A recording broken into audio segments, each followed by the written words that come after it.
Boa noite a todos, que a paz e a luz do nosso mestre amigo Jesus esteja com todos nós. Nesse nosso encontro de hoje, nós vamos falar sobre o capítulo 13 do Evangelho segundo o Espiritismo, que tem como título que a mão esquerda não saiba o que dá a direita. Mas antes de iniciarmos, eu convido a todos a fazermos uma prece.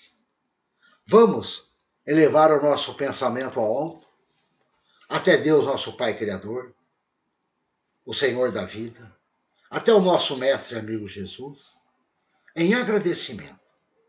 Agradecendo por mais esse dia de vida que estamos recebendo, por tudo o que nos aconteceu no dia de hoje, tanto pelas coisas boas, como pelas coisas não tão boas assim, pois sabemos que até aquelas coisas que nos desagradam também nos impulsionam para o nosso progresso.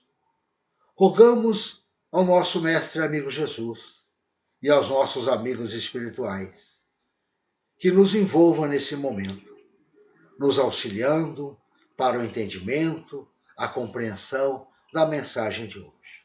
Graças a Deus. Nós temos uma frase muito conhecida que diz assim: ninguém é tão pobre que não tenha algo para oferecer, assim como ninguém é tão rico que não precise de alguma coisa. Nós concluímos daí que a caridade é universal. Ela está ao alcance de todos. Todos podem fazer a caridade. E, ao mesmo tempo, todos necessitam de receber o auxílio à caridade. Nesse capítulo 13 do Evangelho segundo o Espiritismo, que a mão esquerda não saiba o que dá a direita, Jesus está nos orientando para fazermos o bem sem olhar a quem, sem orgulho, sem humildade. Nós podemos até pensar de uma maneira um pouco diferente. Vai ter pessoas que não têm nada, nada mesmo, por isso não vai poder fazer a caridade. Ou até pensamos ao contrário. Alguns têm tanto que nunca vão precisar de nada. Mas quando nós pensamos assim, estamos enganados. Porque a caridade não é somente doações em coisas materiais. Agora, lembrando para nós que doar o supérfluo, doar aquilo que nos sobra, uma roupa que não usamos mais, algo que até ocupa um lugar em casa que não nos serve mais, tudo isso, antes de ser caridade, é um dever. Ou então, doar visando algum interesse. Quando nós doamos com algum interesse por trás, parece mais uma troca do que caridade.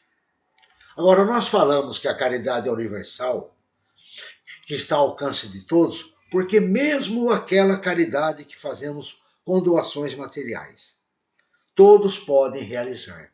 Vamos lembrar disso com o nosso próprio mestre amigo Jesus. Em Mateus, no capítulo 12, versículo 41 a 44, e em Marcos, no capítulo 5, versículo de 1 ao 4, temos a passagem do óbolo da viúva. É quando aquela viúva, Jesus está com seus discípulos no templo, e entra uma viúva e doa duas moedinhas. E era até comum naquela época as pessoas trocarem dinheiro de valor maior por muitas moedinhas pequenas. Porque quando jogavam no gasofilácio, que era um instrumento de bronze, que por onde jogava tinha uma espécie de braços, fazia algum barulho. E Jesus, vendo a viúva jogando duas moedinhas, fala: ela doou muito mais do que todos, porque ela doou o que lhe fazia falta. Como nós podemos ver, não é a quantidade que nós doamos que vai determinar a caridade, mas o sacrifício que nós fazemos para ajudar o próximo. Todos temos de condições de realizar. Mas a caridade em si não é somente coisas materiais. A caridade é muito mais do que fazer doações. No Livro dos Espíritos, na pergunta 886, Kardec pergunta aos espíritos: qual o verdadeiro sentido da palavra caridade? Como a entendia Jesus? Olha a resposta que os espíritos deram: benevolência para com todos, indulgência para imperfeições alheias, perdão das ofensas. Como podemos ver nessa resposta, a caridade não se restringe à esmola. Ela abrange todas as nossas relações com os nossos semelhantes. E esse tipo de caridade que os Espíritos nos falam é a caridade que fazemos sem nenhum custo material. Diferente daquela caridade material, ela é até mais difícil de realizar, porque ela vai exigir de nós esforços, deixar aquela zona nossa de conforto. Agora, apesar de ser mais difícil, elas são nas coisas simples do dia a dia, nas situações comuns, como, por exemplo, doar um pouco de nosso tempo, um pouco de nossa atenção, oferecendo ao outro um sorriso, uma orientação de amizade, aprender a ouvir o outro sem julgar, sem condenar. É isso mesmo. Vamos ouvir o outro sem condená-lo, sem julgá-lo. Às vezes, nós nem precisamos fazer nada. Basta darmos um olhar. Não é qualquer olhar, mas um olhar de amizade, um olhar de confiança, um olhar onde o outro pode perceber que pode contar conosco em sua dificuldade. Mas o que importa para a nossa vida não é saber se nós vamos fazer a caridade material, em doações, ou aquela caridade moral. O importante é sabermos por que Jesus nos orienta para o exercício da caridade. Qual a importância da caridade para as nossas vidas? Porque se nós não percebermos que a caridade é importante para a nossa vida, nós não mexemos nem uma palha. Vamos compreender. É por desígnio divino que vivemos em sociedade. Ninguém sobrevive isoladamente. As nossas qualidades se completam uma com as outras. Por isso é que a caridade vai melhorar a nossa sociedade, o nosso convívio, vai diminuir o orgulho, diminuir a vaidade e assim por diante. A caridade melhora a nossa sociedade porque, ao mesmo tempo que eu ajudo o outro, nós também recebemos ajuda. A nossa evolução acontece da seguinte forma: ela é individualmente. Ninguém evolui por ninguém. Mas a nossa evolução não acontece isoladamente. Nós estamos entrelaçados uns aos outros. A minha evolução está ligada na evolução do outro. A minha evolução depende da evolução do outro. Por isso é importante para nós lembrarmos que não é ao acaso, não é à toa que estamos reencarnados no mesmo grupo familiar, no mesmo grupo de amigos. Nenhum de nós estamos aqui na família errada. Nesse capítulo 13 do Evangelho, segundo o Espiritismo, que a mão esquerda não saiba o que dá a direita, nós temos muitas recomendações a respeito da caridade. Uma dessas recomendações que nós vemos ali é o que nos leva a fazer a caridade. Qual o sentimento que nós temos que nos impulsiona para a caridade? E esse sentimento é a piedade. Como nós estamos ainda em evolução, estamos ainda aprendendo, nós necessitamos de sentir a piedade. Nos comovermos com o que o outro está sentindo, com o sofrimento do outro, para podermos agir.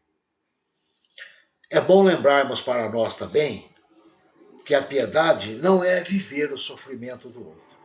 Cada um tem a sua jornada, as suas dificuldades. Sentir piedade é entender o sofrimento do outro. É compreender o que o outro está passando. É se colocar no lugar do outro. Como Jesus nos disse, fazer ao outro o que gostaríamos que fizesse a nós. Se nós estivéssemos passando por aquela situação, o que nós gostaríamos que fizessem a nós? É aí que nós agimos. Então, a piedade passa a ser algo que alerta, que dispara a nossa ação. A gente se comove, por exemplo, quando vemos um noticiário na TV, seja de tragédias individuais ou coletivas, nós nos comovemos e somos impulsionados para a caridade, para a ação. Mas, infelizmente, sempre tem um mas, né? Um porém, diante dos fatos, ficamos comovidos, mas a nossa piedade acaba quando acaba o noticiário. Mais uma vez, como eu falei, não queremos sair daquela nossa zona de conforto, né? A piedade termina quando termina o noticiário. E tem outras situações que nós não sentimos a piedade porque nem a percebemos. E muitas vezes as pessoas que estão passando por isso são próximos de nós, os familiares, os amigos, e a gente nem percebe o quanto o outro está sofrendo, o quanto o outro está angustiado. Por isso temos que estar mais atentos, tentando compreender o outro. E tem um outro fator ainda que nós alegamos para não exercer a caridade, é a ingratidão. Às vezes nós falamos assim, né? Faço tudo por ela e vejo o que recebo. Não reconhece, nem obrigado fala. Não ajudo mais. Parecemos crianças, né? Acontece uma briga entre as crianças, ela fala, não brinco mais. Se nós estivermos preocupados com o agradecimento, podemos ter toda a certeza que um dia nós vamos receber a gratidão. Se não for aqui, nessa existência, será em outra ou na espiritualidade. Jesus nos orienta de como devemos exercer a caridade. Jesus sabemos que, por nós ainda não termos facilidade de exercer a caridade, né? Essa verdadeira caridade, né? A gente fala em verdadeira caridade, não é que existe verdadeira caridade ou falsa caridade. Ou é caridade ou não é caridade. É que quando nós falamos a verdadeira, nós estamos falando aquela que Jesus ensinou, aquela que Jesus orientou, como deve ser exercida. Temos uma passagem de Mateus, no capítulo 6, versículo de 1 a 4, que diz assim: tende cuidado em não praticar as boas obras diante dos homens, para serem vistos, pois, do contrário, não recebereis recompensa de vosso Pai que está nos céus. Assim, quando derdes esmolas, não façais tocar a trombeta diante de vós, como fazem os hipócritas nas sinagogas e nas ruas, para serem louvados pelos homens. Digo-vos em verdade, que eles já receberam a sua recompensa. Quando derdes esmolas, não saiba a vossa mão esquerda o que faz a vossa mão direita, para que a esmola fique em segredo, e vosso Pai, que vê em segredo, te recompensará. Então, de acordo com Jesus, né, nessa passagem, temos que praticar a caridade, fazer as boas ações, sem olhar para quem for. Não se preocupar com ninguém, sem discriminação alguma, de nacionalidade. Às vezes nós vemos discriminação entre nações, dentro de um país entre estados, dentro de estados entre cidades, inclusive em cidades nós vemos entre bairros. Não devemos também discriminar ninguém, nem a sua cor da pele, nem a sua posição social, nem a sua profissão, a ideologia religiosa e muito menos a sexualidade. Temos o exemplo de Jesus. Inclusive, quando Jesus fez as curas, Jesus não perguntou quem era que estava diante dele, se era judeu, romano, samaritano. O que importava para Jesus era que ali se apresentava um irmão em sofrimento. Além de praticar a caridade sem discriminação, sem olhar para quem, não devemos ficar tocando a trombeta, falando quanto somos bons. Muitas vezes fazemos ao contrário. Nós saímos tocando a trombeta. Queremos que os outros saibam o quanto somos bons. Até falamos, mas aí não tem graça. Eu faço para que todos percebam. E nessa passagem de Mateus, no versículo 6, no capítulo 6, versículo de 1 a 4, as palavras de Jesus são muito profundas. Ela vai muito mais além do que fazer escondido, do que não ficarmos nos vangloriando, não tocar a trombeta ou esperar agradecimentos. Jesus deixa nesta passagem dois ensinos fundamentais. O primeiro é, se a recompensa que nós queremos é o reconhecimento daquele ato, é sermos homenageados, sermos bem vistos, nos colocarmos em evidência. Uma vez que isso acontece, já recebemos a nossa recompensa. Às vezes a gente pensa, nossa, mas Deus é rude, né? Então, se eu faço com interesse, eu já recebi. Não é isso, é natural. Se o que eu fazia, eu buscava ser visto, a recompensa que é na terra, ser apreciado, eu já recebi a recompensa. Eu encontrei o que eu buscava. Agora, o segundo entendimento, quando nós não buscamos a recompensa aqui da sociedade, o ato da caridade terá a recompensa divina. E vosso Pai, que vê o que se passa em segredo, vos recompensará. Foram as palavras de Jesus. Isto acontece porque aquela caridade, que nós chamamos de verdadeira caridade, acontece da segunda forma. Quem a pratica nem percebe que está fazendo. E quem a recebe nem percebe que recebeu. Nós estamos ainda aprendendo, temos dificuldade em fazer a caridade. Mas nós não podemos desistir. Aliás, poder até podemos, mas não devemos. Vamos receber esses ensinos de Jesus como um convite. Como ainda nós estamos aprendendo, nós vamos aprendendo apenas praticando. Nós falamos, né, que aprendemos mais com a prática do que com a teoria. Como nós vamos aprender a exercer a caridade? Praticando, começando em algum lugar. Como agir? Como fazer? Não tem uma fórmula mágica, infelizmente. Agora, onde começar a agir, tem um local mágico, sim, um local próprio. Esse local é o nosso lar, com nossos familiares, com os nossos amigos, com aquele mais próximos de nós. E depois nós estenderemos aos demais, exercitando um pouco ali, um pouco lá. Antes de nós percebermos, daremos um passo maior e faremos a caridade sem mesmo percebermos. Vai ser assim, com a prática, pouco a pouco. E tem uma mensagem aqui, não uma mensagem, uma frase para nós nunca esquecermos, né? Nunca. Nenhum ato que nós fizermos em benefício do próximo deixará de ter o seu mérito. Por menor que seja esse ato, terá o seu mérito. Mesmo que a nossa ação ainda não seja do fundo do coração, não seja ainda tão sincera, estamos praticando, por menor que seja esse ato, sempre trará um benefício para aquele que necessita. Em nossos relacionamentos, vamos procurar dar um pouco de nossa atenção, de nossa tolerância, como eu já falei, mas ouvir o outro. Às vezes, nós não precisamos resolver situação nenhuma, não precisamos nem dar a nossa opinião, basta nós ficarmos ao lado da pessoa e deixar que ela fale. Ela precisa, às vezes, desabafar. Esse nosso ato de ficar ali, ouvindo-a, sem julgamento, tentando compreendê-la, não é nem querendo dizer o que ela está agindo, está certo ou errado, não. É simplesmente ouvi-la, acolhê-la, dar um abraço sincero, nós estamos dando um grande passo.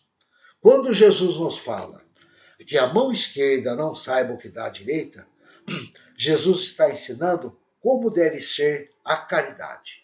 Essa sim, nós podemos dizer que Jesus está ensinando como deve ser a verdadeira caridade. Nós podemos compreender que a mão esquerda não saiba o que está à direita também da seguinte forma. Ninguém esconde de si mesmo o que faz. Não é a mão esquerda ou a mão direita quem faz a caridade. É a pessoa.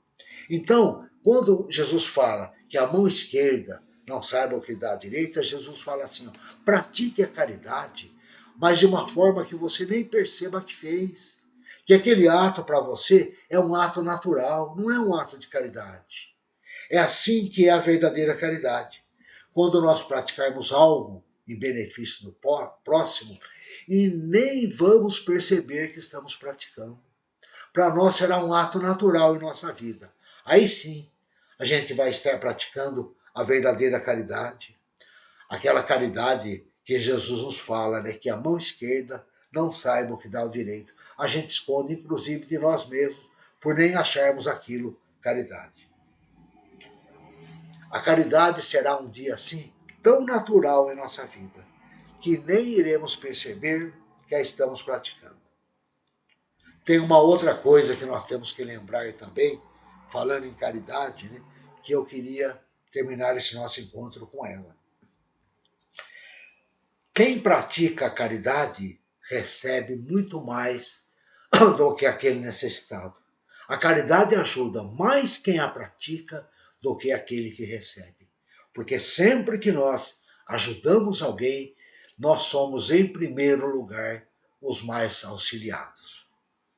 Eu agradeço a todos pela atenção e muito obrigado. E para encerrarmos este nosso encontro, eu convido a todos a fazermos uma vibração, que são aqueles momentos que, através do nosso pensamento, de nossa vontade, nós podemos ajudar todos aqueles que necessitam, aqueles que precisam.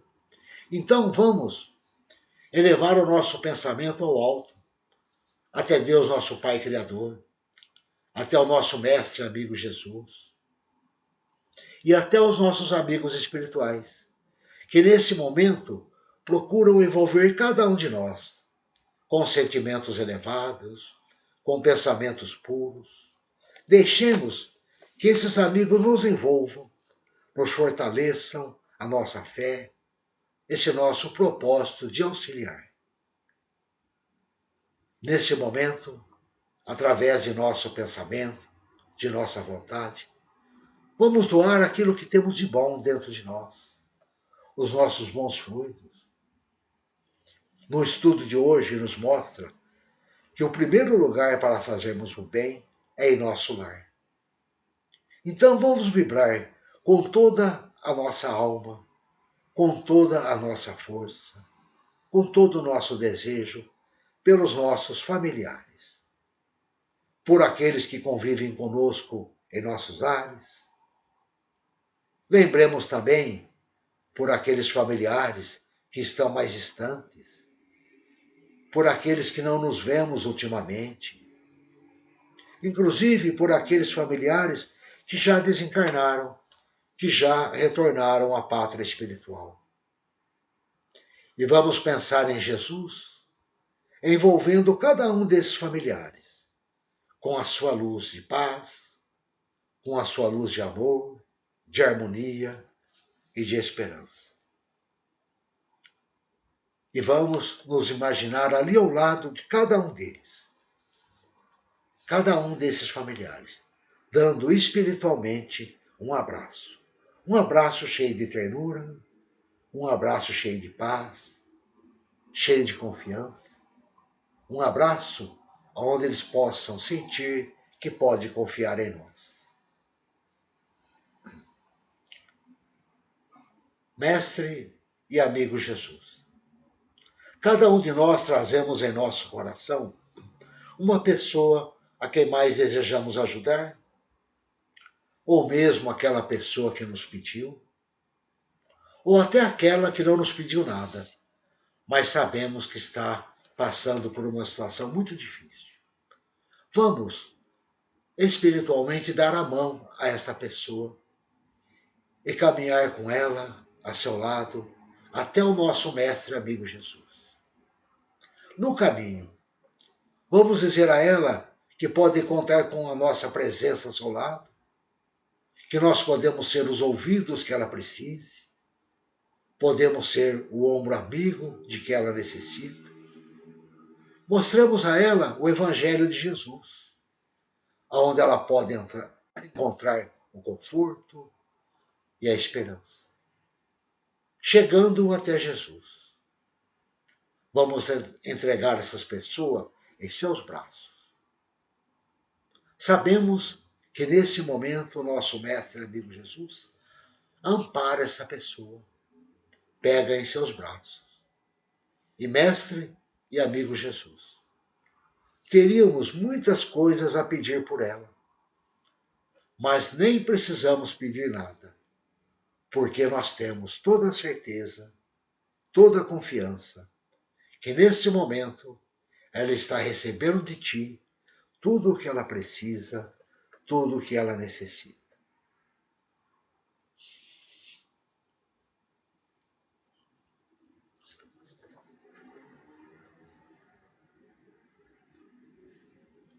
Oremos nesse momento por nós mesmos, rogando ao nosso Mestre e amigo Jesus, que nos envolva com a tua luz e paz, de harmonia, de esperança, nos amparando, nos auxiliando, nos fortalecendo, para enfrentarmos no dia a dia as nossas dificuldades. Graças a Deus. Mais uma vez, eu agradeço a todos pela atenção, muito obrigado e uma boa semana a todos.